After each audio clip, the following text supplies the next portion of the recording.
أصحابك يا سيدي يا خاتم النبيين.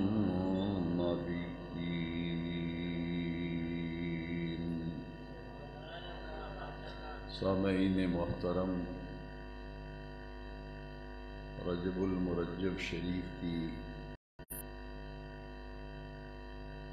27ویں شب کو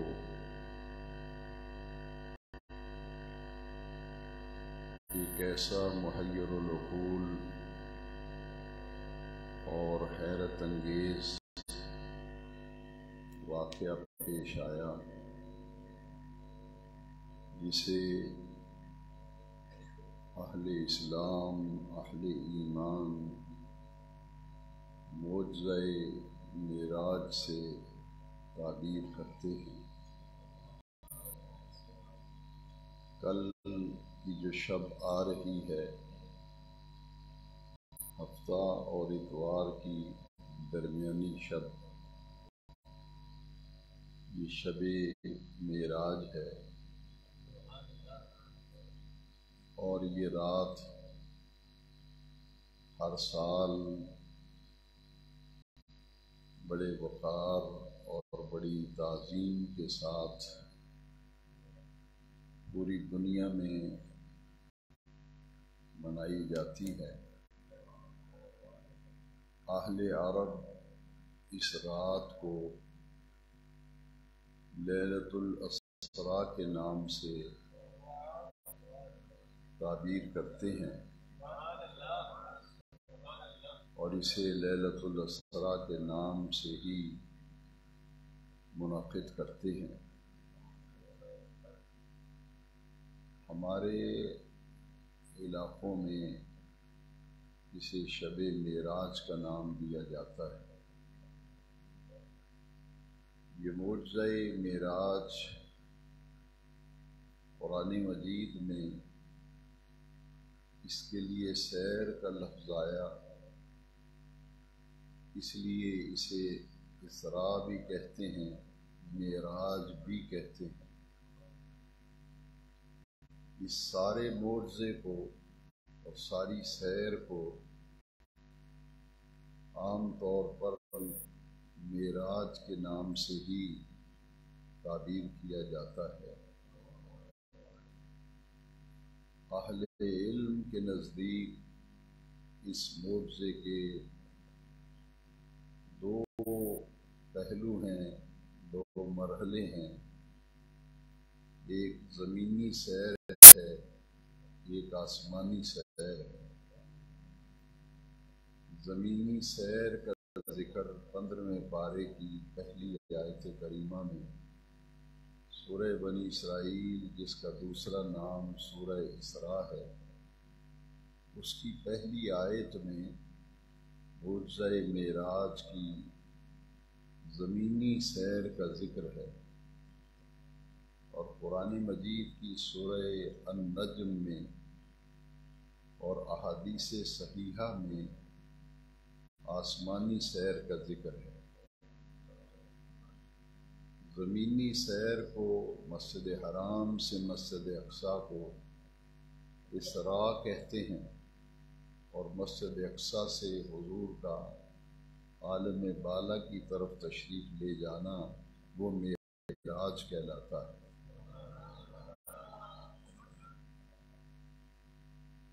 معجزہ معراج کے ماخذ اللہ تبارک و تعالی کا قرآن ہے، اور نبی کریم علیہ السلام کی احادیث صحیحہ۔ یہ معراج کی تفصیلات کا ماخذ ہیں، مصدر ہے۔ قرآن مجید میں صراحتاً دو مقامات پر معجزہ معراج کا ذکر آیا، اور اس کی تفصیلات کسی ایک حدیث کے اندر موجود نہیں، بلکہ حدیث معراج مختلف طرق سے مروی ہے، اور ان تمام احادیث میں جو تفصیلات معراج شریف کے معجزے کی، واقعے